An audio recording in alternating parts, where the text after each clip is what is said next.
Marilyn Ritchie. We both work for Google Arts and Culture Lab in Paris, and we are super pleased to present you a few things we're working on with our team.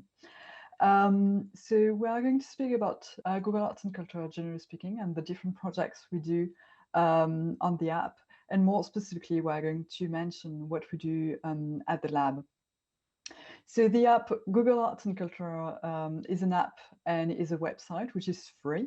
The goal is to make the culture accessible to anyone, anywhere.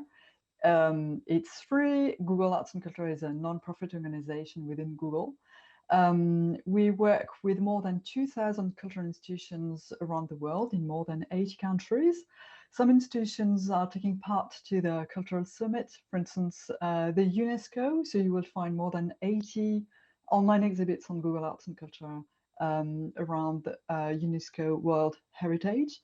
We are partnering as well with the Guggenheim Foundation and as well with the Art Gallery of South Australia.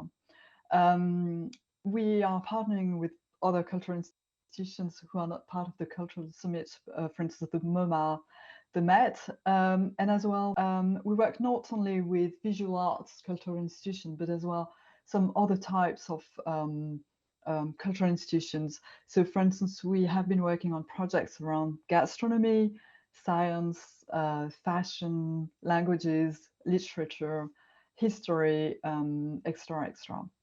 So Marilyn is showing you the website. You can download the app for free on your phone. And during the Cultural Summit, you will find some information about the different projects we do. So tomorrow, my colleague Chance Cunningham is going to speak about technology's role in preserving cultural heritage. And on Wednesday, you will hear more about a project we did in India, which is called Crafted in India. And Laurent Gabot, the head of the lab, will be part of the closing remark session. Regarding the app, so we work with cultural institutions and we work as well with artists. And S. Devlin, for instance, is taking part to the Cultural Summit as well, and we partnered with her. Regarding what we do, Marilyn is going to show you a few projects we have done recently, and she's going to speak more about the different technologies we use with the cultural institutions and the artists. Oh, Marilyn, you're on mute. Yeah,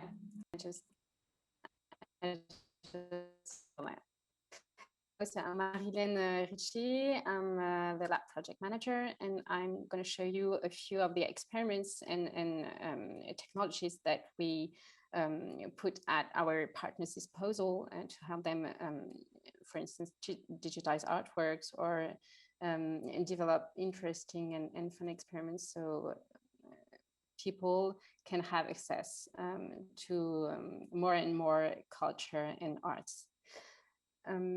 So one of the first projects that were developed at Google Arts and Culture is helping cultural institutions with the digitization of their artworks.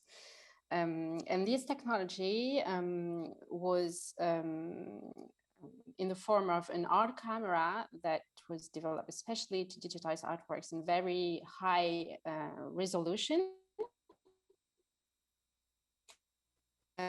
So the camera takes gigapixel images, which are more than 1,000 megapixel images, and stitches each photos. You have about 100 photos for an artwork, and post-production, these pictures are stitched together, so we have a very high resolution image like the one I'm going to show you. So this painting belongs to our partner, the MoMA, and is the famous painting of Van Gogh, the Starry Night. And I will guide you into an in-painting tour of this beautiful artwork to show you how this technology can help people have access in a different way to these collections and the collection of our partners. So here you can see the village. This is actually the view that Van Gogh had from the place he stayed the year of 1889. That was the Saint-Rémy de Provence asylum, where he decided to go after he had his famous accident. And he painted tons of views of the window of his room there.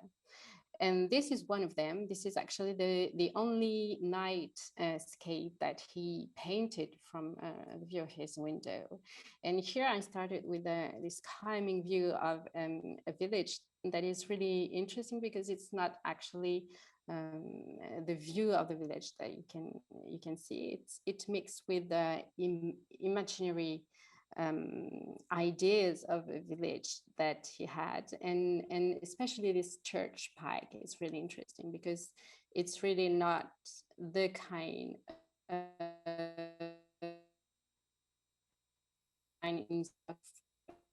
mix of the architecture that you found in the Netherlands. Was he was from where he was from. Going from this village, what is really interesting is the mesmerizing view that you have of the sky in this painting, and the stars. And one of the stars he talked about in some of the letters that he had with his brother. I used to say that looking at the stars always made him dream. And one morning he woke up and saw way before the sun came up, this beautiful Venus star planet that is glowing in a very unique way, and try to transcribe it in this beautiful painting. And the technology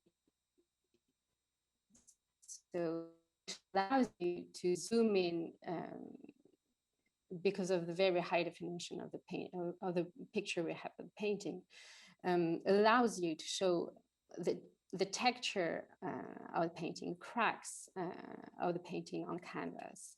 You can even see at some places here at the center of the screen, the bubbles in the painting, just as if you were able to touch it.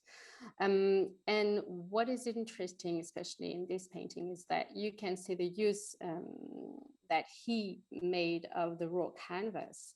That is really part of the palette he used to create this beautiful view.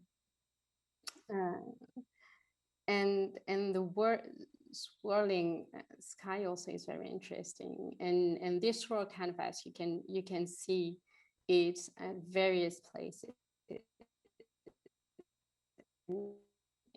It enhances also the texture and the brush strokes of the vivid colors and the palette that he used.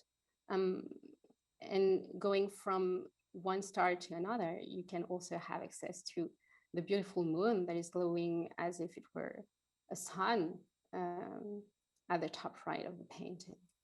So the technology that we providing to the institution we partner with helps people around the world have access to details that you wouldn't even have access to having a look at the actual painting, but it also help the institution show their collection with the very, very high quality. And we have about 17,000 artworks that are digitized in gigapixels. And going from an artwork to various collections of the museums and the institution is also possible using Street View, for instance. Here we can go inside the MoMA and see the whole room in which you can actually find the Starry Night. You can also have access at the Paris Opera to behind the scene that is really interesting. The ceiling of the Paris Opera, that is Chagall's fresco, is also available in gigapixels. And you can then have access to this very high resolution rendition of the fresco, and then go behind the scenes and the whole machinery and lightnings and equipment is necessary to have so beautiful ballets and operas, such as the one that are played at the Paris Opera. You can even have a look at this tiny room that is hidden behind the curtain of the main stage, where the dancers train and warm up before going on stage. I will also show you other features that are available on mobile. So I will present my mobile screen so you can have access to it.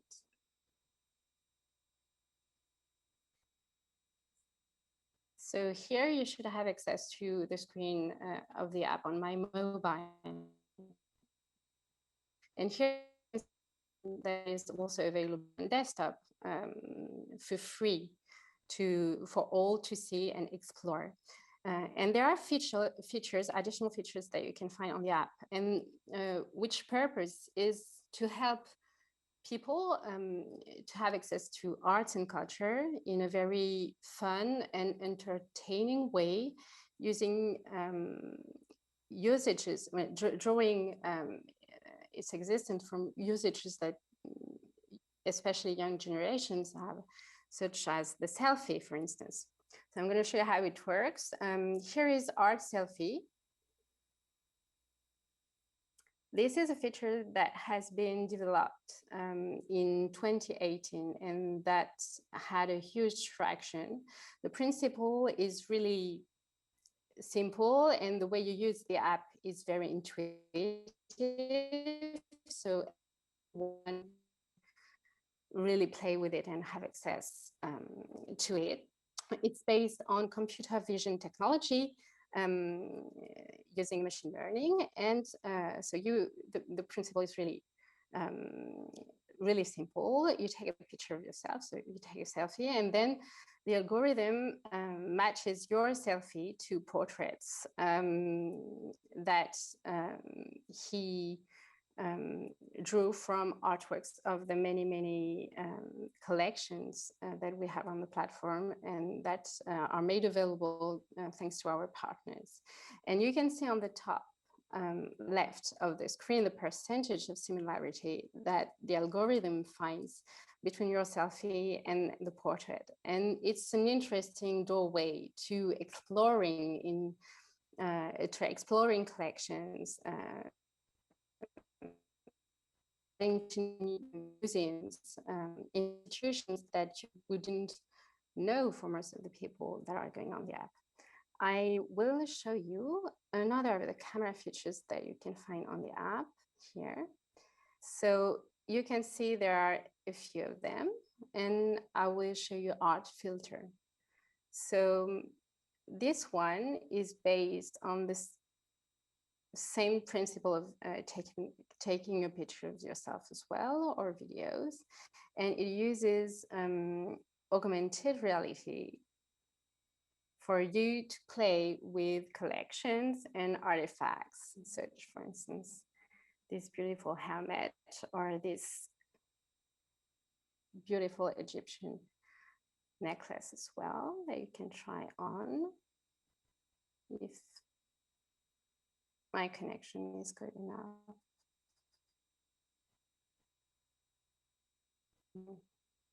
Take some time. Yeah, so you can see it there.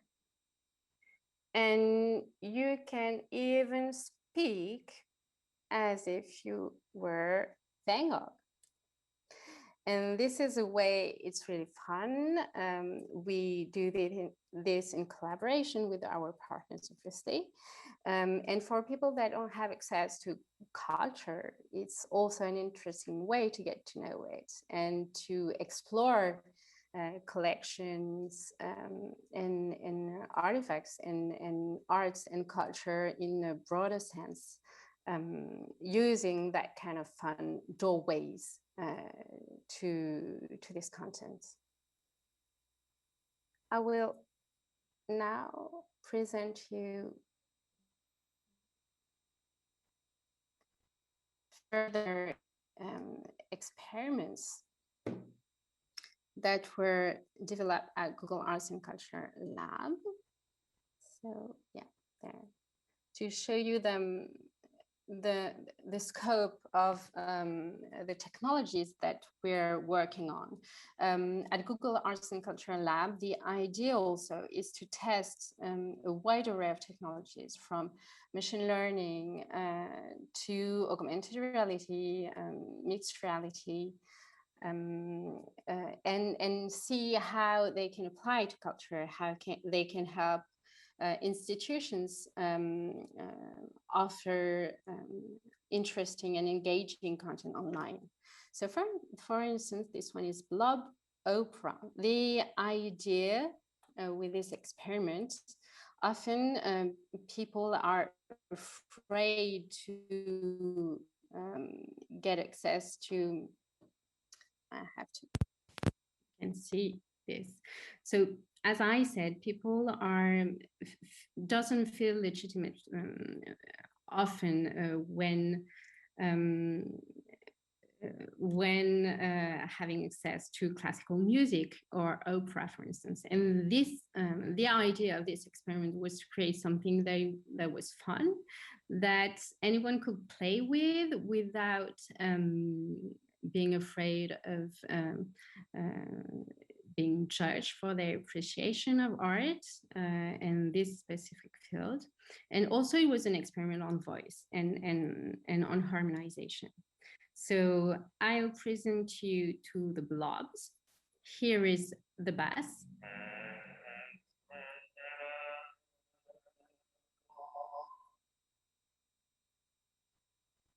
Here is pen.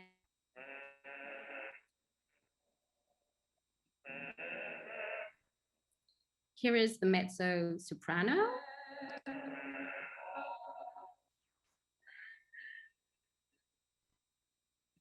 And the soprano.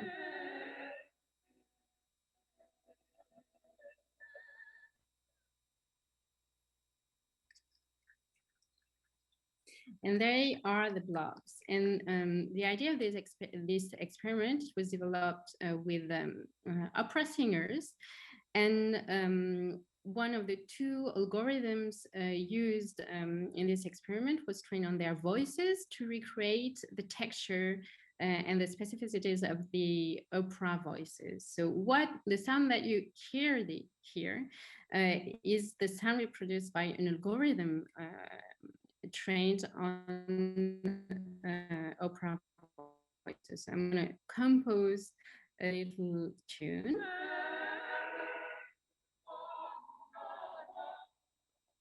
And here you can see another algorithm that is one that sorts of do live harmonization on a tune. So you have the soprano singing one tune. And you can see the other blobs singing along and in tune with the soprano. And for the holiday season, we had a little Christmas tryst. And so you could have carols, interpretations by blobs.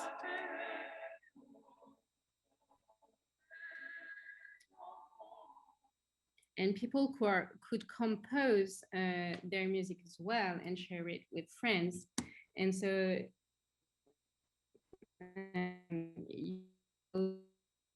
experiment as well on the internet, and it triggered sort of creativity that wasn't expected among people, and using the material of classical music and opera that is not known to most of the millennials, for instance, that are part of our audience. I will show you another experiment that is also very interesting, and that is using machine learning to classify and organize data. So you have here on this map, we call a Disney map, thousands of artworks from our partners' collections. And it gives an overview and classifies artworks according to their visual similarities. So you have an algorithm that organizes this information based on the visual characteristics of the artworks. And this can be also very useful for professionals that are working on curating artworks, curating collections, or trying to find correspondences and connection between artworks, because it helps process a lot of data and information in a reasonable amount of time.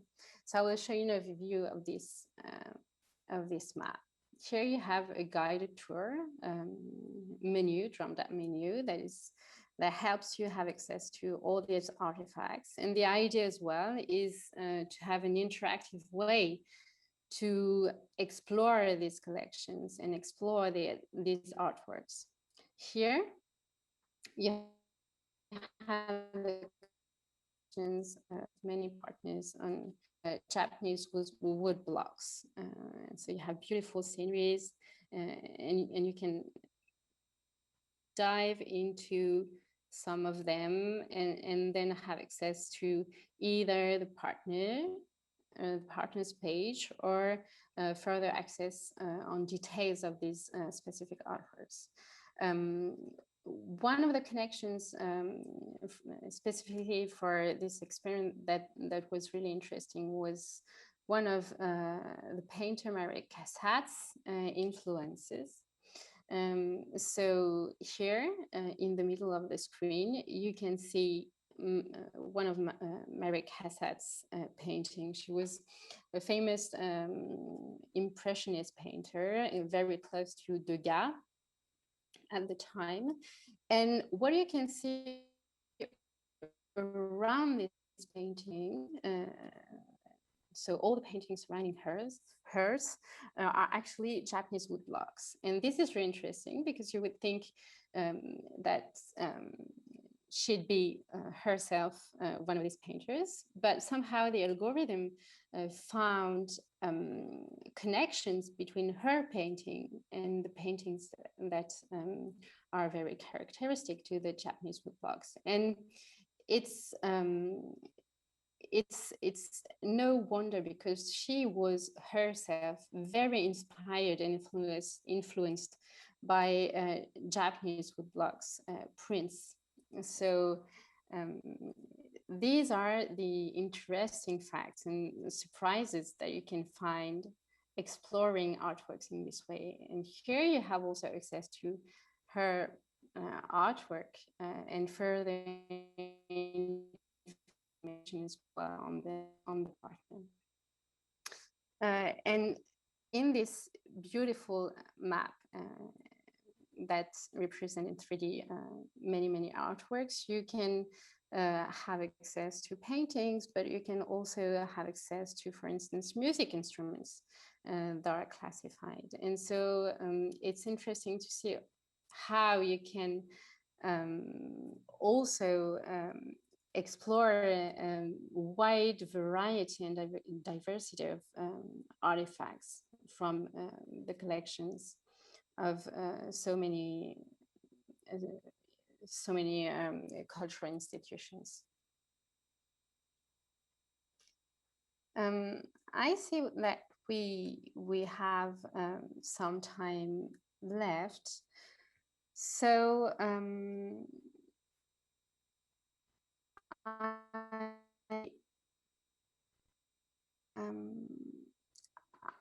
I don't know if there are questions. If not, I can show you other content, additional content that you can find on the platform, or other experiments that are interesting as well, and very different from those ones.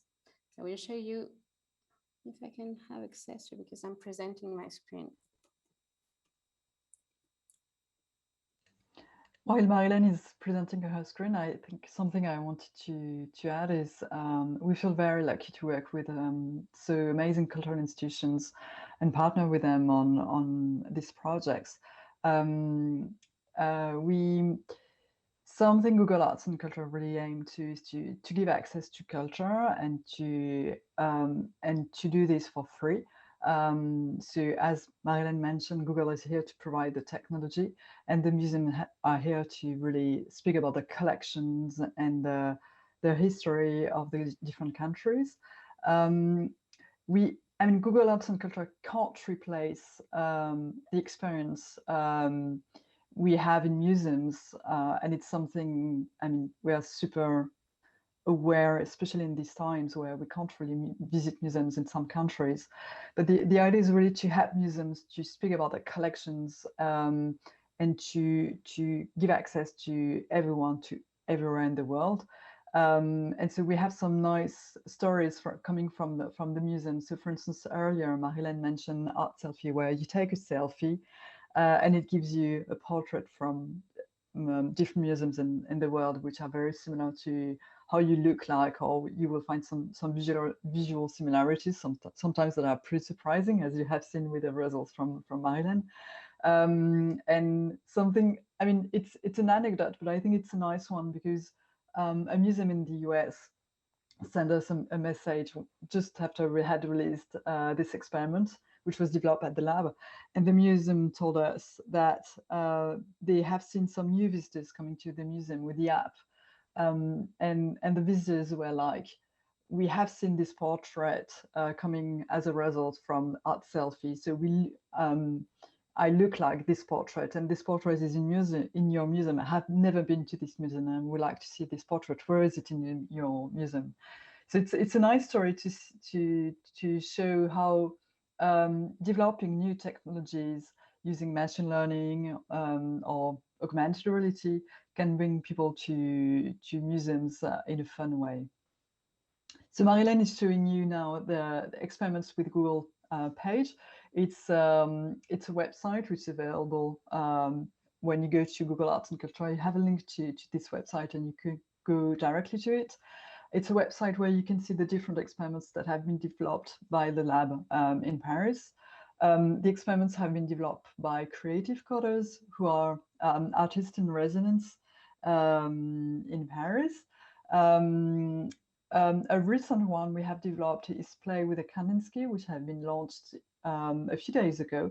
So we worked with Le Centre Pompidou in Paris, one of the biggest modern art museums in the world.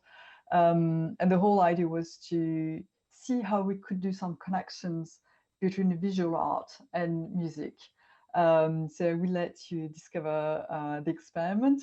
Marilyn is showing a few images, but it's really visual, and as well, it's used a lot of audio. So I don't want to spoil anything, but I will let you play with experiments at home. I really encourage you to spend some time on the app and on the experiment site to discover all the experiments that have been developed by the lab, but as well the amazing collections from the different museums and cultural institutions we are partnering with around the globe. You will find more than 6 million images. You will find thousands of online exhibits on different topics, as I mentioned earlier, on different types of exhibits. And again, for me, it's a super interesting way to make some connections between different cultural institutions in the world, and to give access to culture to everyone. Marilyn, do you want to add something? No, I think everything has been said so far. Yeah, that would be interesting for you to explore yourself the various experiments that we have. And it's also interesting to see that culture can really be understood in a broad way, in a broad sense. And so you can have access to beautiful landscapes, you can have access to beautiful monuments and cultural heritage around the world, but also to experiments that are really trying to test the limits that technology can offer us as a way to discover in in a new and inventive way, arts and culture. So yeah, maybe experience yourself. That would be a good way to see this as well. Thank you so much for your time, and thanks for attending to this session. Bye. Bye.